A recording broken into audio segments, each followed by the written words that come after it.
ஹாய்ங்க, இதே பொடி சாப்பிட்ணும் ஆனால் ஹெல்த்தியாக சாப்பிட்ணும் அப்படின்னா இந்த மாதிரி செஞ்சு சாப்பிடுங்க. ஒரு கப் அளவுக்கு கடலைப்பருப்பு, துவரம்பருப்பு, உளுத்தம் பருப்பு, அதுக்கப்புறம் முழு தனியா, ஸோ 2 ஸ்பூன் அளவுக்கு மிளகு எடுத்துக்கோங்க. அப்புறம் பூண்டு, பெருங்காயம், காஞ்ச மிளகாய், டேஸ்ட்டுக்கு ஏற்ற அளவுக்கு புளி. இதில் வந்து மிளகா வந்து நீங்கள் காஷ்மீரி மிளகாவும் நார்மல் மிளகாவும் சேர்த்து போட்டிங்கன்னா காரம் அட்ஜஸ்ட்ஃபுல்லாக இருக்கும்.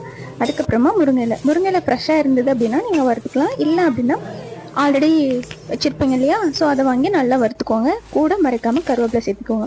ஸோ உள்ளதை இது எல்லாத்தையும் நல்லா ஆற வச்சுட்டு அரைச்சி எடுத்துகிட்டு வந்தீங்க அப்படின்னா சூப்பரான முருங்கைக்கீரை இட்லி பொடி ரெடி.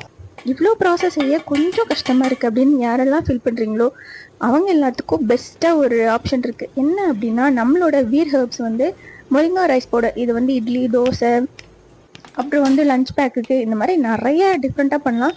ரொம்ப சூப்பராக இருக்கும், டேஸ்ட் அல்டிமேட்டாக இருக்குது. ஸோ கண்டிப்பாக ட்ரை பண்ணுங்கள். ஸோ சாதம் மட்டும் வச்சுட்டு ஒரு ஸ்பூன் அளவுக்கு இந்த முருங்கை பவுடரையும் சேர்த்து கொஞ்சமாக நெய் இல்லாட்டி எண்ணெய் விட்டு சாப்பிட்டீங்க அப்படின்னா அவ்வளோ சூப்பராக இருக்கும்.